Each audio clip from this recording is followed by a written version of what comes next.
आज हम शुरू करने वाले हैं इटली का यूनिफिकेशन यानी इटली का एकीकरण। ठीक है, तो जैसे जर्मनी का एकीकरण हुआ था उसी समय लगभग आसपास ही थोड़ा इटली का एकीकरण हुआ था। इटली की राजधानी रोम है। क्या है? रोम। और दुनिया के प्राचीन शहरों में रोम। अब देखिए, जितने भी चर्च के अंदर पादरी होते हैं, क्या होते हैं? पादरी होते हैं। इन सारे पादरियों का मुखिया, दुनिया में जितनी चर्च है और उन पादरियों का मुखिया होता है पोप। क्या होता है? पोप। दुनिया के सारे पादरी, हर चर्च में पादरी बैठा है और उनका सबका मुखिया कौन है? पोप। तो पोप कहाँ पे बैठता है? रोम में। कहाँ बैठता है? रोम के अंदर। इटली की राजधानी रोम है। आपको इधर मिलेगी इटली की राजधानी रोम। ठीक है, और इससे रिलेटेड एक क्वेश्चन हो रहता है कि दुनिया का सबसे छोटा कंट्री, दुनिया का सबसे छोटा देश कौन सा है? Vatican city. कौन सा है? कहाँ पे है?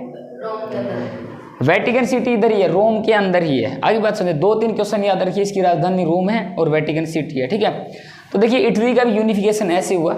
लगभग इसके अंदर भी 7-8 जितने भी अलग अलग स्टेट थे उनको भी क्या यूनाइट किया गया। तो हम इसमें पूरा जानेंगे। तो आइए देखिए घटना शुरू करते हैं कैसे हुई इटली का एकीकरण। अब देखिए स्टार्टिंग में क्या हुआ, ये कह रहा है कि यूनिफिकेशन ऑफ इटली जब हुआ, ये क्या था? 19th सेंचुरी का पॉलिटिकल और सोशल मूवमेंट था, यानी एक सामाजिक और राजनीतिक आंदोलन था ये। और that resulted in the consolidation, और जिसके रिजल्ट से क्या हो गया? कंसोलिडेट हो गया। कंसोलिडेट होता है मजबूत होना। The different state of the Italian peninsula, और पेनिनसुला का मतलब होता है प्रायद्वीप। एक एरिया जो तीनों ओर पानी से घिरा उसको क्या बोलते हैं? पेनिनसुल या प्रायद्वीप। तो इटली क्या है? पेनिनसुला। इटली क्या है? पेनिनसुला। क्या भारत पेनिनसुला है?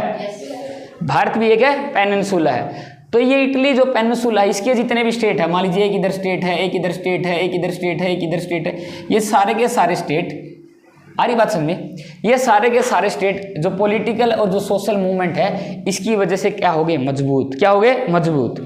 पहले बात तो ये सारे के सारे मजबूत हुए अलग अलग स्टेट, फिर बाद में सारे के सारे क्या यूनाइट होंगे। आगे देखिए क्या हुआ।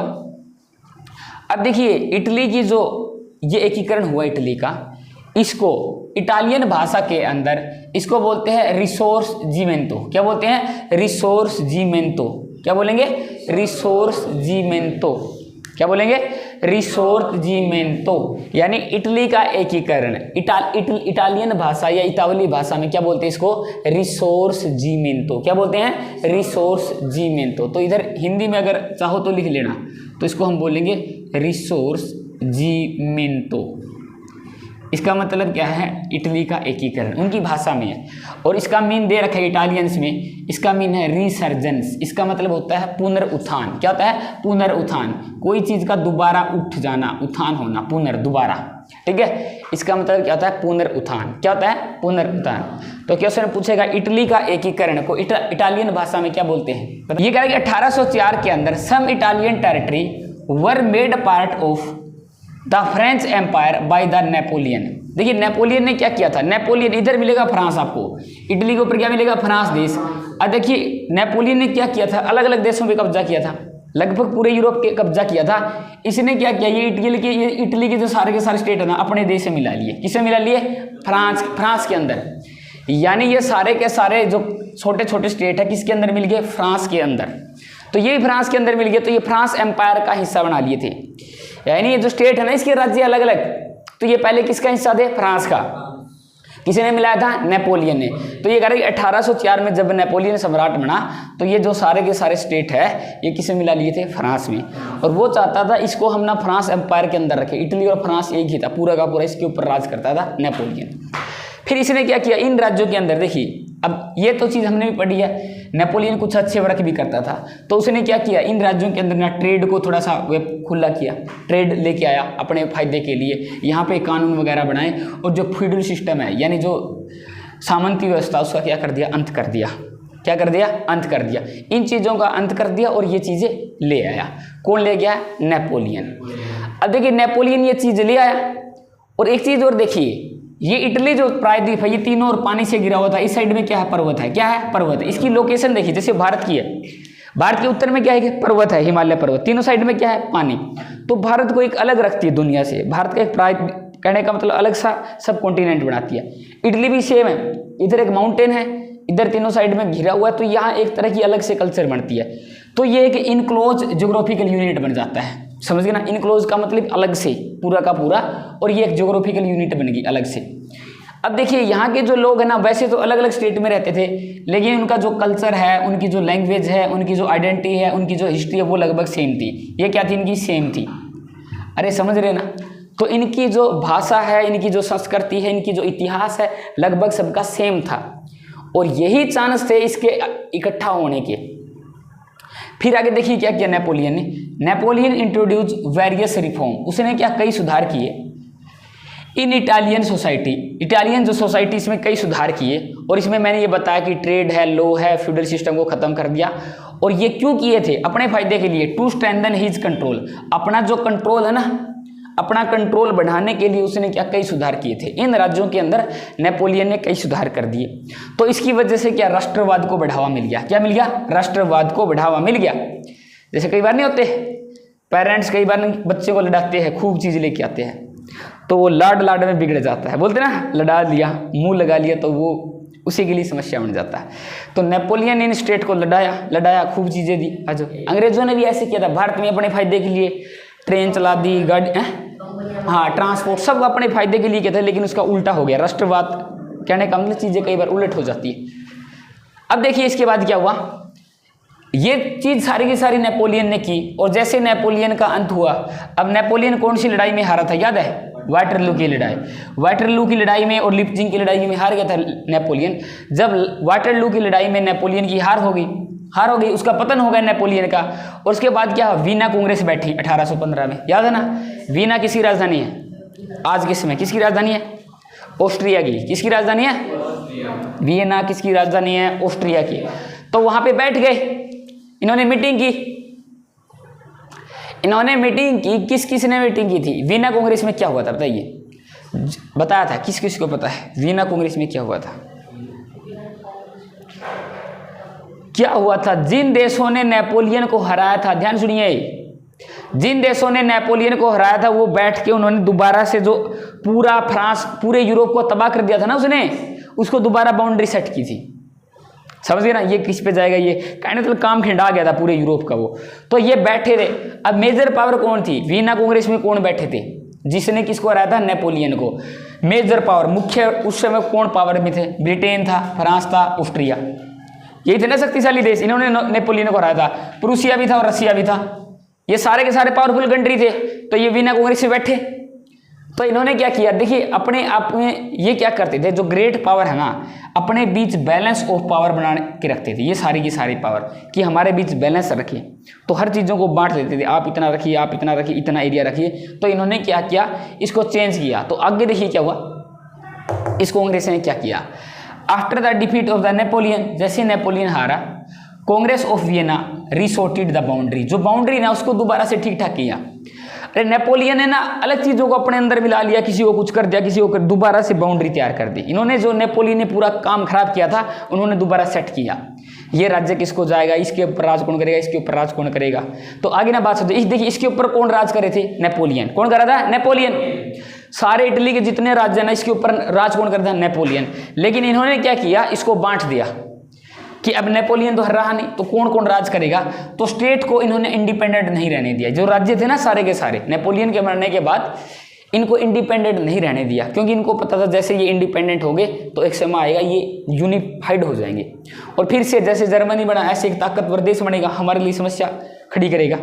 तो इसलिए ये क्या है, ये नहीं चाह रहे थे ये इंडिपेंडेंट रहे। तो इन्होंने क्या कर दिया, इनको बांट दिया। जितने ये राज्य थे ना, अब ये नाम सारे के सारे, इनको बांट दिया।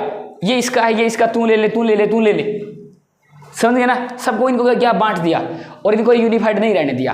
तो ये जो सारे के सारे स्टेट थे, आगे जाके यही इटली बनेंगे। तो इनमें देखिए पहला जो राज्य था वेनिस और लोम्बार्डी। वेनिस और लोम्बार्डी तो क्या है, डायरेक्ट कंट्रोल में दे दिया कि सीधा कंट्रोल कौन करेंगे, ऑस्ट्रिया के हैब्सबर्ग जो साम्राज्य है, हैब्सबर्ग जो साम्राज्य था ऑस्ट्रिया के, वो डायरेक्ट कंट्रोल करेंगे इन दो सिटीज के ऊपर, दो स्टेट के ऊपर। कौन से स्टेट थे बताइए? Venice, Lombardy. कौन से है? अरे बोल लो क्या है, कौन सा है? Venice, Lombardy. कौन से? देखिए तीन राज्य और थे, एक थे पार्मा, मोडर्ना, पार्मा, मोडर्ना और टस्कनी, ये Tuscany, pharma, Moderna, Tuscany, pharma, Moderna, Tuscany. ये इनडायरेक्ट कंट्रोल में दे दिए ऑस्ट्रिया के ही। ये डायरेक्ट थे सीधे और ये क्या थे, इनडायरेक्ट कंट्रोल था। इनका डायरेक्ट कंट्रोल नहीं था, इनके प्रतिनिधि बैठे थे यहाँ पे। ये तो डायरेक्ट कंट्रोल थे, ये प्रतिनिधि बैठा रखे थे इन्होंने, तो इसलिए इनडायरेक्ट कंट्रोल था। तो तीन जो स्टेट थे, कौन से थे, पार्मा, मोडर्ना, टस्कनी। कौन से थे, पार्मा, मोडर्ना, टस्कनी। कौन से थे, पार्मा, मोडर्ना, टस्कनी। ये दो राज्य ना, वेनिस और लोम्बार्डी इधर थे नॉर्थ में। ये इधर वेनिस था और इधर क्या था, लोम्बार्डी। वेनिस, लोम्बार्डी, समझ गए ना, वेनिस और लोम्बार्डी, ठीक है। तो इसके थोड़ा सा ऊपर था ये वेनिस था, ये लोम्बार्डी था। आगे बात समझे। तो इटली का मैप देखो ना, वेनिस, लोम्बार्डी। तो ये किसके कंट्रोल में, ऑस्ट्रिया के। डायरेक्ट, ये indirect, pharma, Moderna, Tuscany, pharma, Moderna, Tuscany. फिर आगे देखिए, नेपल्स और सिसिली, ये जो दो स्टेट थे ना, ये फ्रांस के कंट्रोल में दे दिए। और फ्रांस में बुर्बो राजवंश राज कर रहा था। कौन था, बुर्बो। पढ़ा था ये तो फ्रांस के अंदर, बुर्बो शासक, ये बुर्बो वंश के राजा थे। लुई 14, लुई 15, लुई 16, कौन से वंश के थे, बुर्बो वंश के।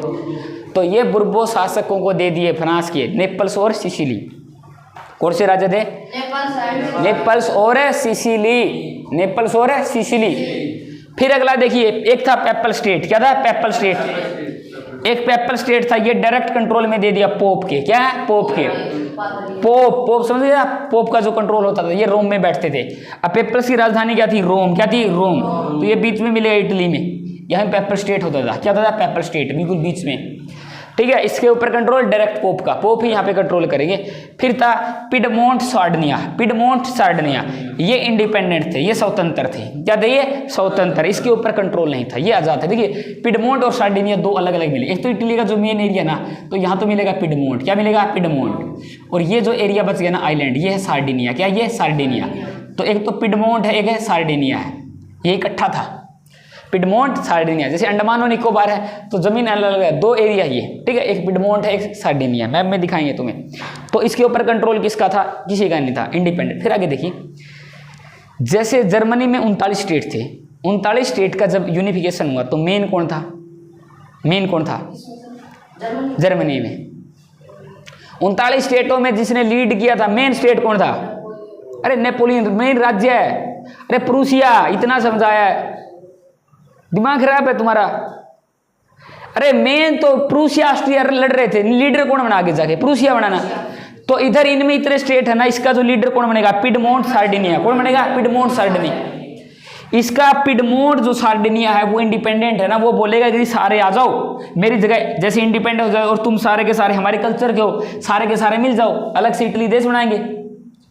ये कहने का मतलब क्या, ये अलग से कंट्रोल था। और इसी का जो प्राइम मिनिस्टर था, आगे आएगा कैबूल, ठीक है, आगे आएगा, इसी का जो प्राइम मिनिस्टर था वही आगे जाके फिर क्या है, पूरे के पूरे को यूनाइट करेगा। जैसे जर्मनी का यूनाइट किया था, किसने किया था, बिस्मार्क ने। बिस्मार्क चांसलर था ना, प्रधानमंत्री बना था, किसका था, प्रूसिया का। तो उसने सबको क्या किया। तो आने वाले समय में ये पिडमोंट सार्डिनिया ना, ये मेन केंद्र बनेगा इटली को यूनिफाइड करने में। आगे बात समझ में। अब किसी का कोई डाउट है बताइए।